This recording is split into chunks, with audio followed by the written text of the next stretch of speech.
Hi, Sherelle. How are you doing today? I'm doing good. How are you? I'm doing well, thank you.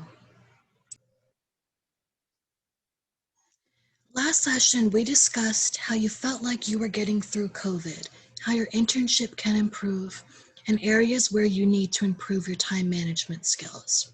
Does that sound correct? Yes. Okay, and this is our final session together. And I was wondering, do you feel like you've had improvements over the last few sessions? So it's so strange. Since the last time we met, so many different things has happened. As for, I was taking 3 classes this semester. I was taking social policy, biology, and direct practice one. And I was working at or interning at a specific place that was dealing with children. And unfortunately, I had to terminate my internship there. And it was a very, very hard decision that I had to do. Um, Speaking with my professor, we tried to come up with different plans on how we could possibly make this work because direct practice is very hard. You are constantly, you're keeping tabs on your hours. So you have to do 200 hours for the semester. You have to write in your journal about what you're doing, what you're learning. You work one-on-one with the population that you are interning for. And you have to give like supervision reflections, and it's just a lot to go into it. So it's not just you interning. You also have to do, the paperwork part of it as well. All along too, you have to, there's a book like you do schoolwork as well. And as for the schoolwork, everything was fine. Writing in my journal was fine. I wasn't getting the adequate hours. I was not um, particularly learning from where I was interning at.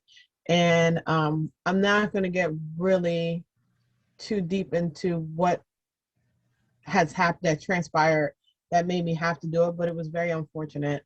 And I tried 4 different times to be able to go back there and try to work it out, whether or not it was talking to the supervisor, whether or not it was, talking to the professor.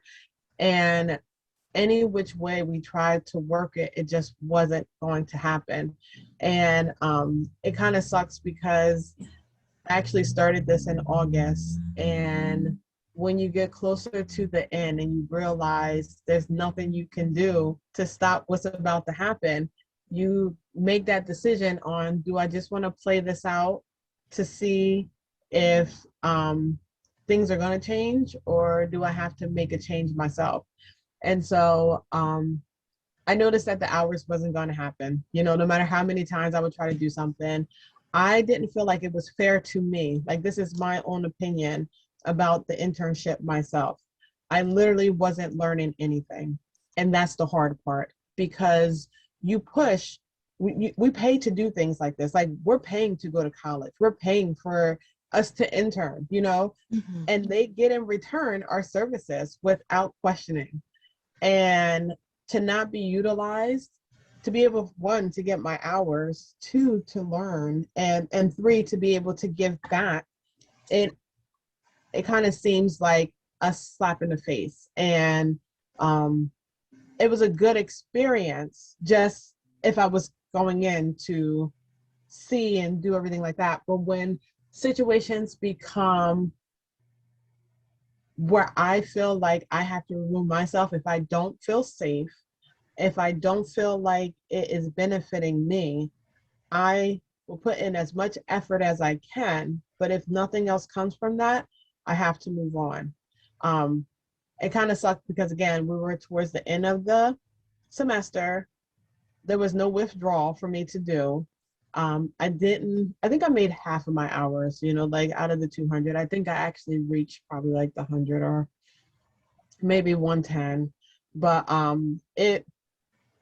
I felt like if this was going to be my first internship, going into something blind, and asking for the understanding and somebody to teach me what to do, I literally wasn't getting that. And um, it just really bummed me out. I just, for a while, I kept thinking, one thing I don't like to do is fail at anything.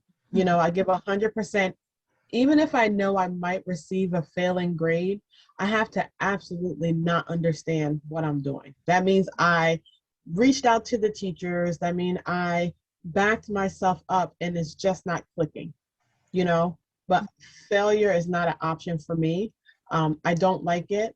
I am not going to half-ass anything. Like, I'm going to do what I'm supposed to do to get that in return. And it just really shut me down. Like, I really felt bad about it. More so for myself. I'm the only one who has to suffer these consequences. I have to now repeat this class. I have to now get hours all over again.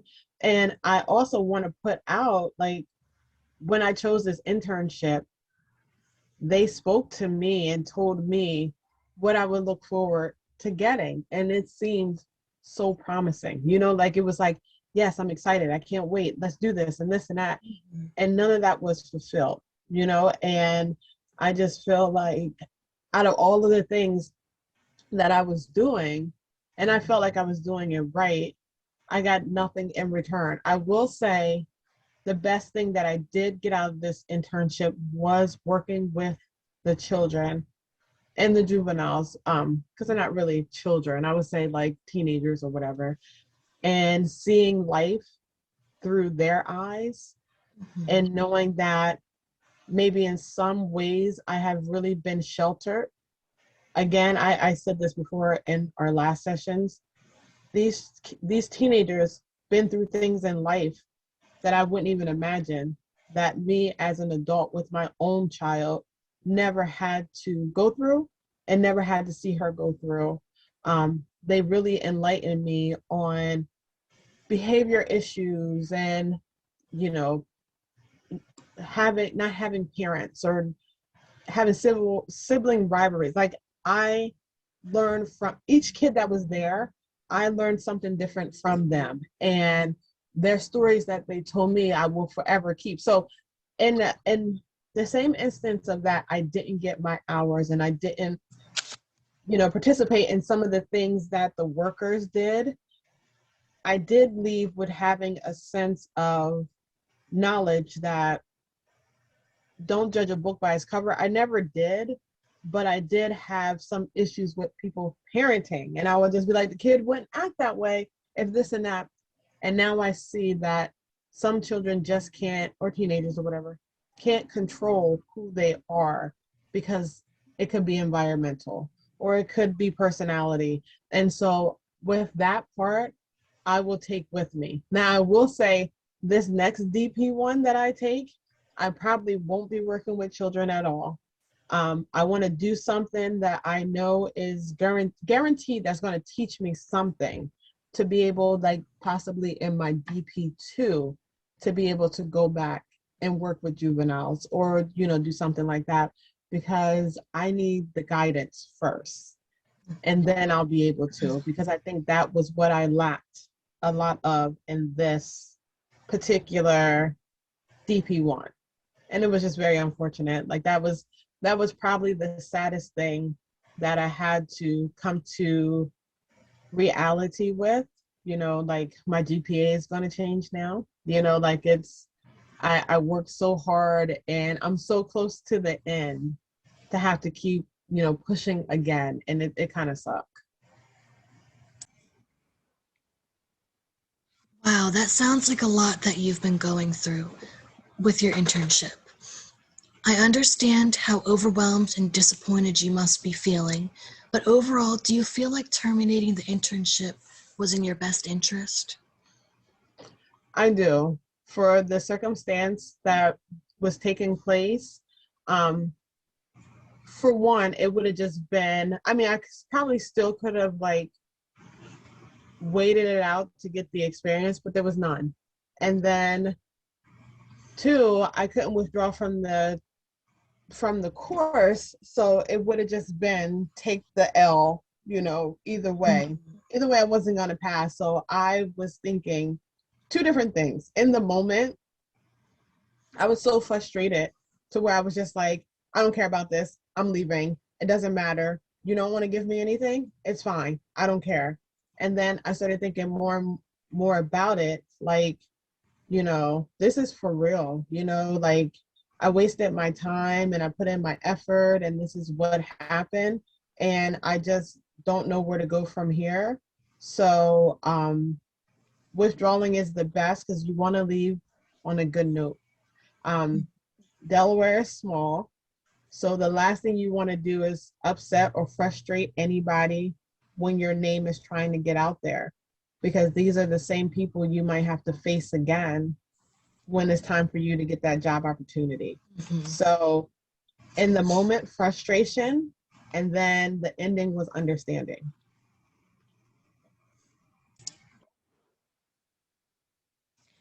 What are you planning to apply to your directed practice one to make it easier next time you take it? I'm definitely gonna, when it's time for me to, well, I already started sending out my emails asking for like residency for interning. But I believe that my questioning is going to be a little different. Of course, they give you the basics on what you're going to be doing and how you're going to be learning it. But then I'm going to ask, is this something that I'm going to be able to get 15 to 20 hours a week? What is going to be the actual job detail? Is there any downtime where I might not get those hours? And if so, do you have another plan to see if I'm able to do something else? I'm also going to ask them, like, what do they expect from me? And what am I allowed to learn from them? I think that's probably the best and the key questions to ask, because just getting the internship and saying, "Oh, thank you," like I can start. If you don't know what it entails and all the details about it, you might be setting yourself up for accidental failure. So I know now that I'm going to definitely ask the questions and be mindful, and probably not jump at the first internship because I was so eager. It was so fresh, like it was just the Mhm. fact that it was um, the semester was coming up. And when you get accepted to do your internship, it's like, boom, here go all the referrals, send out your information. When you get it back, then you can go from there. So I was like, okay, let me see, and I was like, and then also, I still have to work my regular 9 to 5. So I have to make sure that all of these different internships that I'm applying for will also work with my hourly job, or, my Monday through Friday, and what best suits me. And also, I will learn this time too. I am no good if I burn out. Mhm. So I will not pressure myself. And I'm not even talking about like the hours. Like I don't mind doing 20 hours and then working a 40-hour shift. But I will make sure like this next semester, I only have to take one more class, which is going to be very relaxing to me, because I will be able to focus on the internship. So there won't be any essays due or any proposal papers or anything like that. I get to focus on this. And that was one of the things my professor told me before when I was signing up for all these classes this semester that's about to end. She was like, I think you should only take one more other class. DP1 is going to burn you out.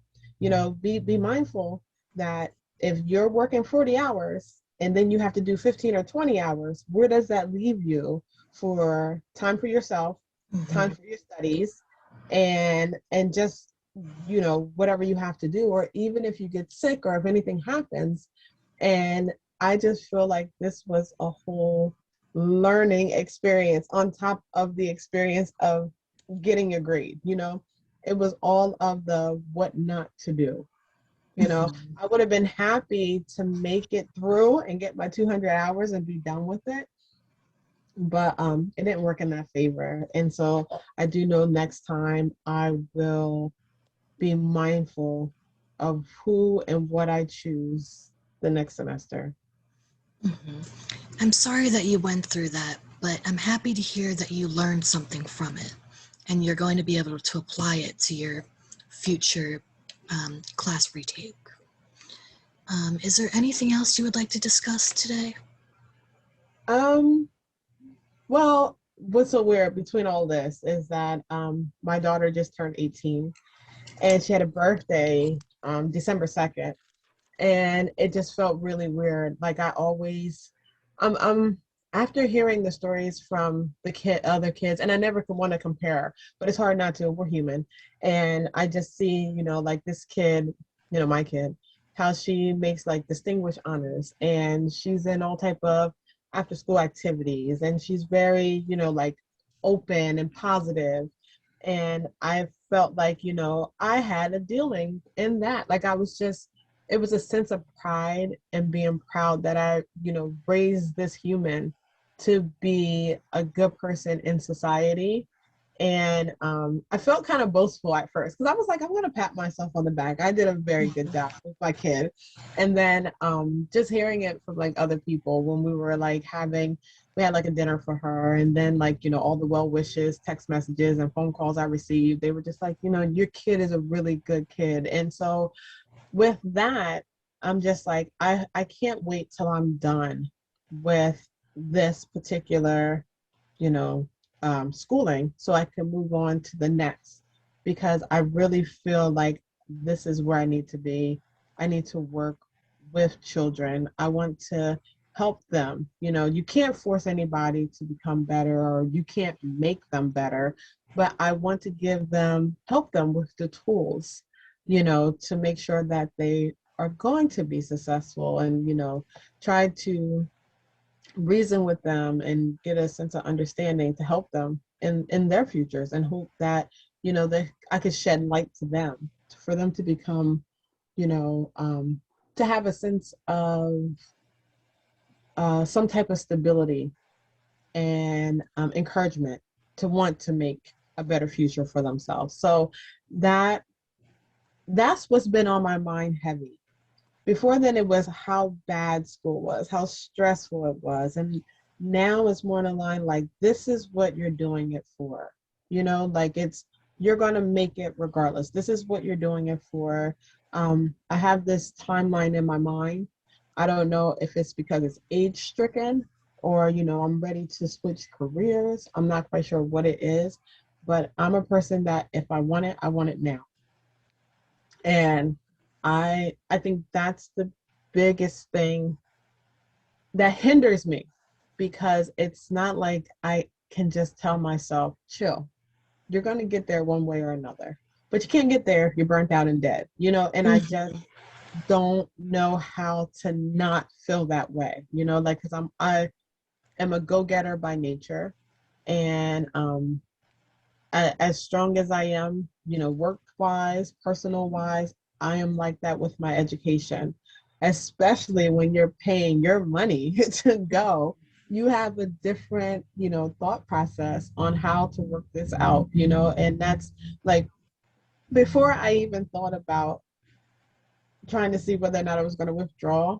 I was like, let me go to my budget. Let me see what, like this, because higher education is going to still cost more money. The age I am in, the age that I am now, do I want that burden 15 years from now? Like still saying, oh, I'm sorry, I can't afford this because I'm still paying student loan. I don't want to be that person. So I think that's one of the reasons why I'm like, rush, get it out the way. Let's do this, let's do this.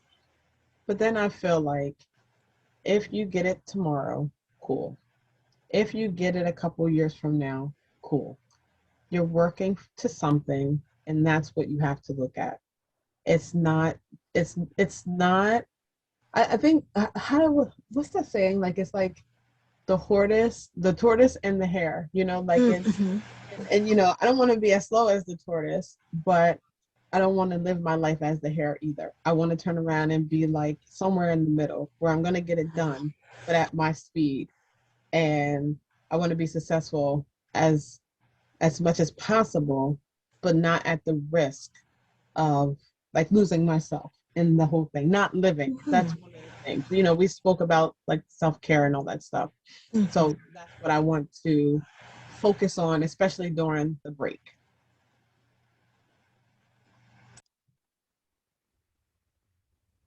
How do you feel your self-care routine has been recently since terminating your internship? So basically, I have had enough time to finish my other two classes. So I've been able to study a little bit more in biology. I have been able to write better papers, I think, in my social policy class and begin my grant proposal or the ending, because that was like one of the projects.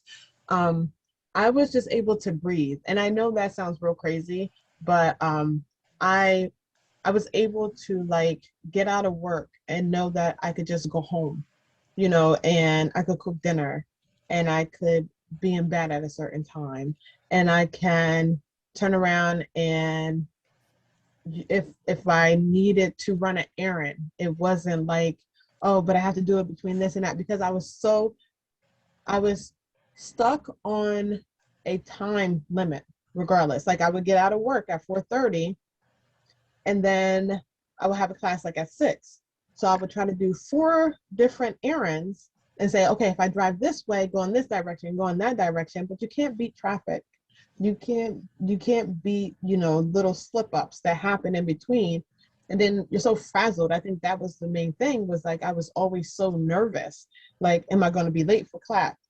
Am I going to make it? What's going to happen? And so I will be at work trying to do things on my lunch break. And then it's like, but I only got an hour to do this, but I have to take out 15 minutes because I have to hurry up and get back to class, to work. So Mhm. it wasn't just like a breathing moment. It was always count, like watch the clock, count your minutes, see the hours. It was even to the point where it was like it would be 11:30 at night, and I'll say, okay, if I go to bed in the next 15 minutes, I'll have 5.5 or 6 hours of sleep, and then I'll be able to get up. But then if I write my list out, then I'll have this extra time. Oh, by the time I drop my daughter off at school, I have about 20 minutes. Maybe I can run to the store and get this. It was never just get up in the morning, drop my daughter off, get to work. It was like, oh, you get 2 15-minute breaks. Hurry up and log on and try to do this and get off of there and then do that, or get in contact with your group and find out. It was never a breathing moment. It was always rush, rush, rush, rush, rush. And my self care is that I don't have to rush anymore. It is literally, the stress is still there because, the semester is not the easiest, but I'm able to deal with that stress a little bit more because I don't have to worry about having time restrictions. Like it's just, I have deadlines, but that's neither here or there. But I don't have, really time limits. Like I was even saying, like, I kept trying to find time to go get my booster. And every time that I had it, I had to keep canceling. And I'm like, oh my gosh, they're just gonna like write me off because they're like, you're making too many appointments, like, and you're not making them or whatever. And then finally, I like just pulled out my calendar and I was like, whatever date they say it's available, I'm going. And so it gave a date, and I was like, hey, I gotta bump this because this is important. Like I'm actually making time for the things that I need to have done. Like it's Mhm. self-care is much more than just relaxing. It's also making sure that you are healthy and you are like okay, like, and um that's something that I was able to do now versus before.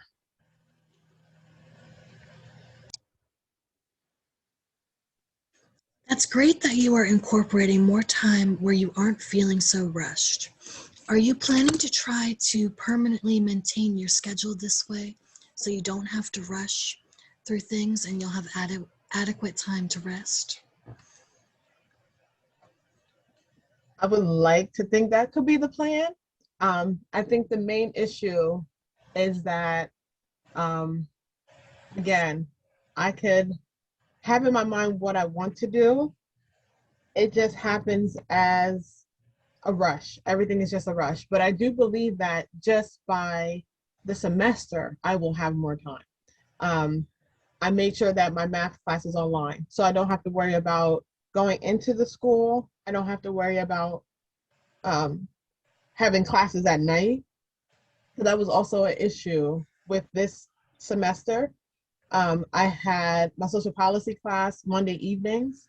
I had my biology class Mondays and Wednesdays during from 12 to 1:20. And then I had my DP every Tuesday. And so with the DP class, you would have to have a Zoom, no class, or in person. And so it just was conflicting a lot. So now that I only have the math online class, I can pretty much, and then I switched also my DP1. Now it's no longer on for Saturday. I mean, Tuesday evenings is on for Saturday because that is already a day off. And I can dedicate 50 minutes to that and then go back to doing whatever I have to do. So I just looked at my schedule and I worked around that. Instead of this past semester, just trying to get it out the way because you get that tunnel vision where it's like, if I get it done, if I get it done, I'm almost done, I'm almost done. But I didn't consider like these hours are clashing. This time is clashing. Why did you think this was okay? Now it's actually going to be okay. So I think it's just going to happen automatically. And that's a plus, like it's at least I know now that I'll be able to focus, I'm not gonna say 100% because I still have like a regular life, but I'll be able to focus more on what actually really needs to be taken care of versus um, just thinking that I'm able to do it all. Absolutely. Is there anything else you would like to address today? Um,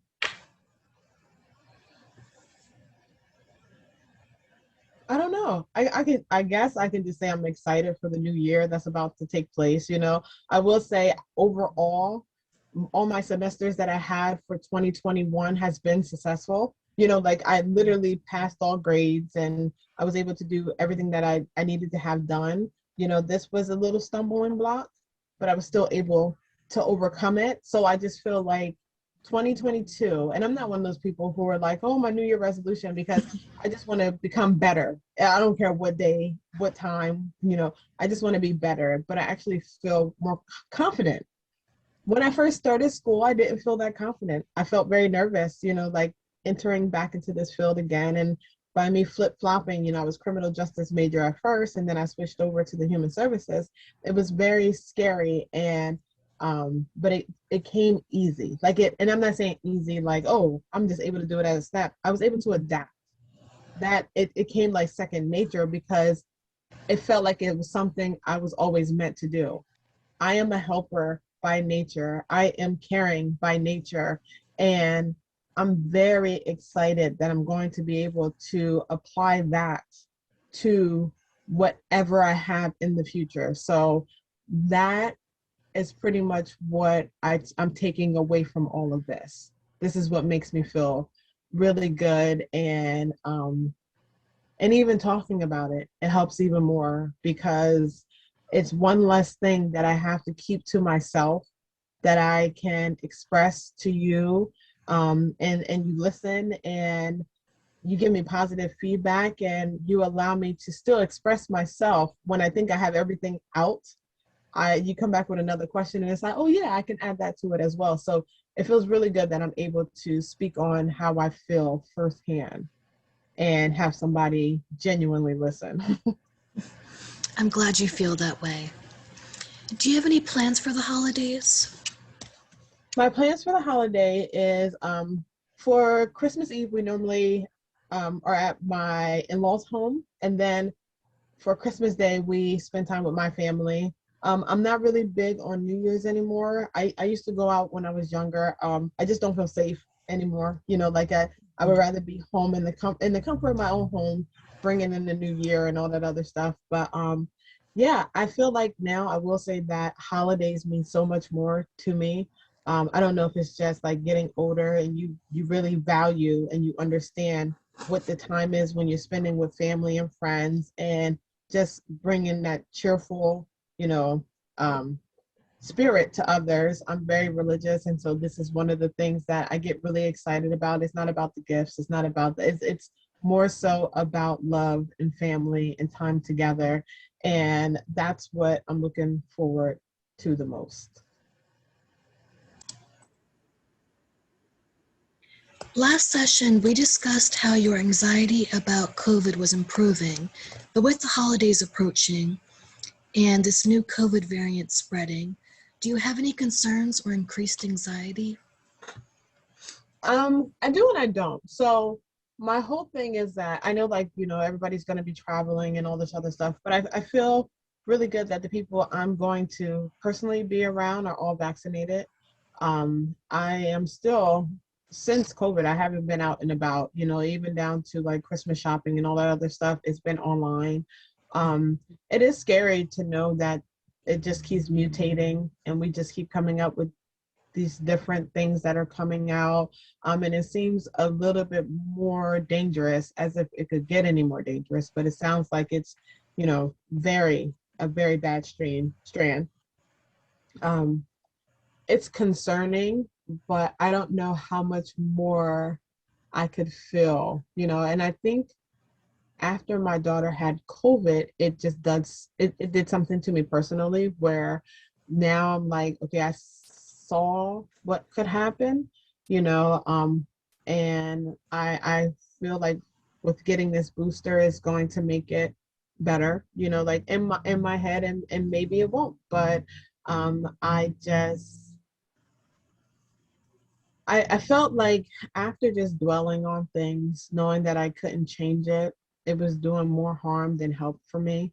I just obsessed about it, but it's physically out of my reach. Like I can't do anything to change it. So if I can't change that, I have to change how I am doing things. And so I took more of that approach. Am I still wearing my mask everywhere? Absolutely. If at work, I am still asking people if they're vaccinated. If not, you have to wear a mask before you come into my office. I was always a hand sanitizer person, so that's nothing new, but I'm still very careful with things. And I just think that even with that particular strand, we still have the flu, we still have common colds, we still have all this. Um, Keep that immune system up. I'm making sure that I'm taking, have the right vitamins, and I'm taking, all safety precautions as possible to stay safe. And I just wish other people would as well. Even if you don't believe in it, you have to believe in cleanliness. Like that's just what it is. Like, like if you don't believe that there's nothing out there, at least make sure you're washing your hands, and make sure you're not just touching on things or putting stuff in your eyes and your nose or your mouth. That's weird. And I think that bothers me more. The people who just don't have common sense, like who don't want to wear masks, but they want to hack and cough on everything, or they just want to be sloppy. I feel like sometimes people do it on purpose. That kind of makes me more angry than not. It's one thing that if you know that there is some type of disease that is out there. And if somebody told you that if you touch somebody's hand, you could possibly, not even possibly, for example, somebody said you could touch somebody's hand and have HIV, everybody will hide their hands because nobody wants that. And I wish they would take more of a precaution on, hey, if you don't follow this or do this or do that, there's a chance that you might get COVID. And I think that if people actually thought about being a little bit more cleaner and just being healthy within themselves instead of being very selfish, um, it could possibly make a difference. Like I don't believe that this whole COVID thing is going away anytime soon. And I think we're only making it worse. So now I'm adapting. Yeah. How has your anxiety been in general recently? Um, my anxiety was very high when I was going through the whole thing with my schooling and everything, because decision making is not that good for me. I I really harvest on a lot of things and I second guess myself. I'm always thinking twice, three times, whatever, just to make sure that I'm doing everything I can possibly in my power to make sure I'm not making the wrong decision. And that eats you up even more. That actually makes you more crazy than just doing the right thing. You know, like it's or just thinking about how it's just gonna happen. And I feel like that's more of my issue. You know, like just um trying not to worry as much of the unknown or making scenarios that aren't there. You know, like I think that's a big thing too. I'll have like 50 million scenarios in my head on how things can go wrong and focusing on how to make that right. And then when the scenario come at play, I don't have any idea on what to do because I've been worrying about 10 other things that was not even a question, you know, like, and I think that has a lot to do with my anxiety, over analyzing, overthinking, and just being in my own thoughts. You know, like I try to make sense of things that don't just make sense. I try to make sense of things that don't really exist, you know, like, so I think that has a lot to do with it, where it's more so of me trying to make a go of things instead of sometimes living in the moment. You know, I used to do that when I was younger. Like I would just be like, it is what it is, you know. But then I felt like it is what it is was just a cop out and a selfish way of thinking. But now I'm kind of going back to that because at the end of the day, what you can't control, you can't change. So it is what it is. And that's what I'm thinking about now. It is what it is. And just try again. If it happens again, you just keep trying, you know, until it becomes right.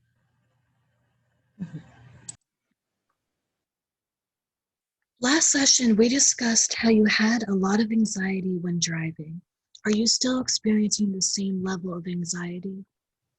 I am. And I think mainly because some days I wake up and I'm just in a lot of pain, and it's hard to focus on daily activities when you know your whole left side is not working properly and all that other stuff. And it's sometimes it's not even anxiety; it's just more so anger that I notice sometimes that it just makes me angry the way people drive and they're not considerate of other people on the road.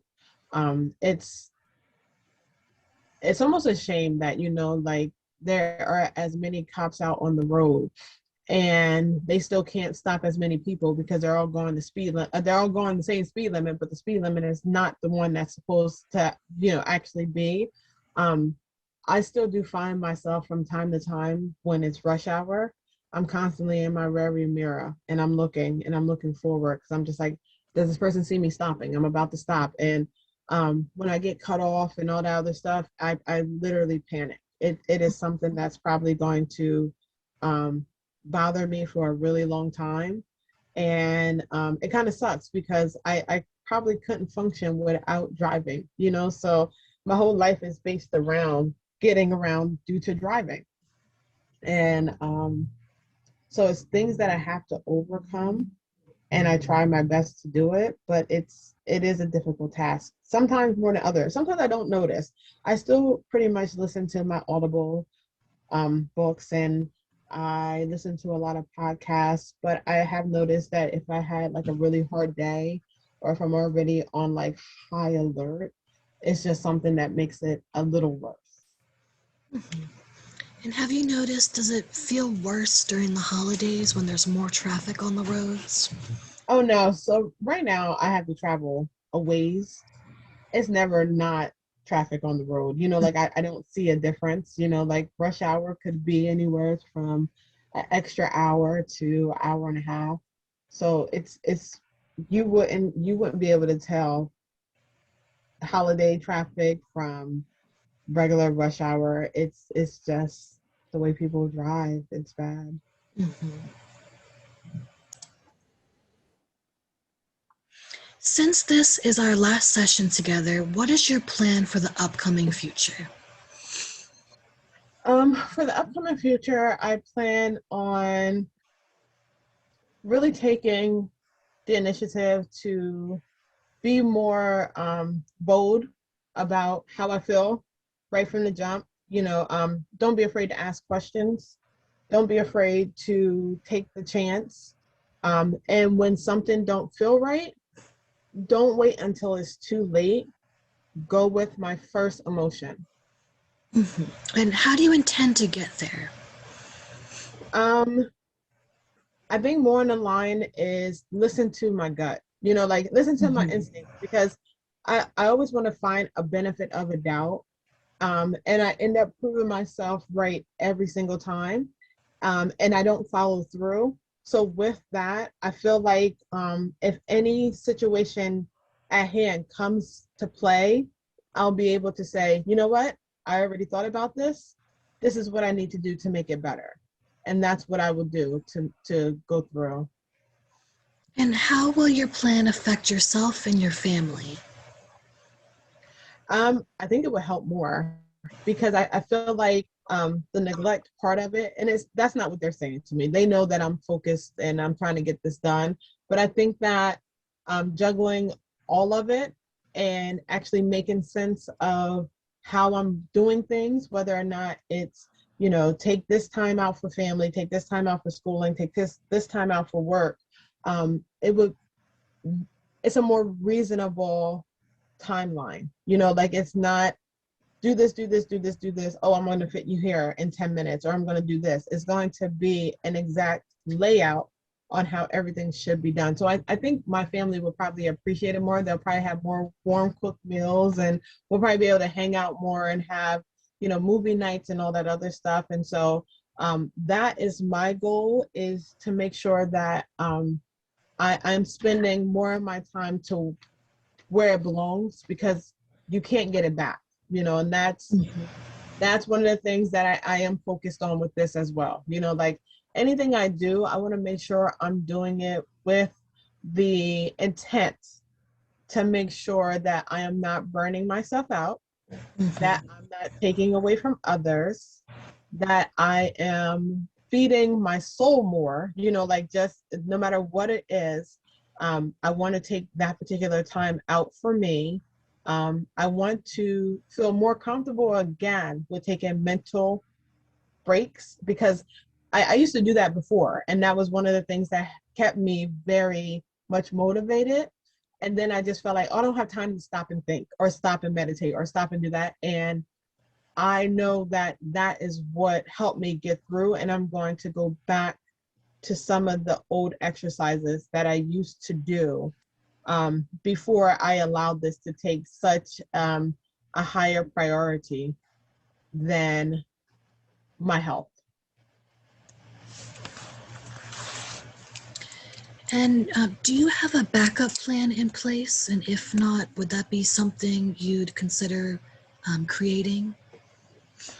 This is actually my backup plan. I've been in the legal field for over 20 years. And if anything, I always said, if anything ever happened, or if I ever got burnt out with doing what I'm doing now, my whole objective is to always help people. Even the defense work that I'm doing now, you might be helping people in not such good situations, but I'm always able to make light of it, whether or not I share a positive aspect of it. Like, okay, you might have gotten in this trouble, but now you have the rest of your life to make it right, or this and that. So I already knew that this was something I always wanted to do. Being in the human service field, being able to help others, that was one of my main goals. And so it's not even like a backup plan. This was the plan after the plan. Like Hmm. this is what I want to do. And the human service is so broad where you could just, no matter what you want to do, you can take different directions to get to still helping people. And that's my main goal. After the last few months of counseling, what kind of thoughts were you having compared to now? In the beginning, I was very tense, uneasy when we were first speaking. I had a lot on my plate. Um, in such little time, I experienced so much stuff. And this has been an outlet to be able to speak on and to actually feel better. After having our conversations, I evaluated myself. I took a little bit of the advice that was given and I applied it to um, how I would do different things. And it just, to me, kept getting better. You know, like this is very healthy to be able to speak to somebody and feel like you're not alone or feel like you're not crazy or to feel like um, you're when you feel like you're second guessing yourself on if you're doing right. There's no right or wrong answer in therapy. It's just a kind of like out loud evaluation on your thoughts, the thoughts process, and how things are really coming about. And sometimes it's just a venting, you know, like Mhm. this has been a really good venting experience. It always makes the load a little lighter to know that you're able to speak to somebody else about what you're feeling and how you're feeling without being judged.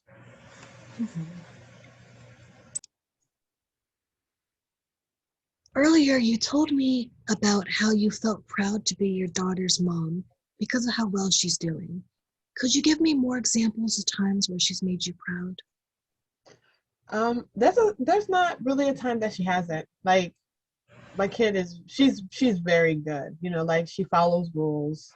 Um, Even when she's out and about, we have this open line of communication that there's no wrong or bad questions that she can ever ask me. You know, some questions were a little bit, hard for me to like answer, but I wanted her to know that I am her first, like book. I'm an open book.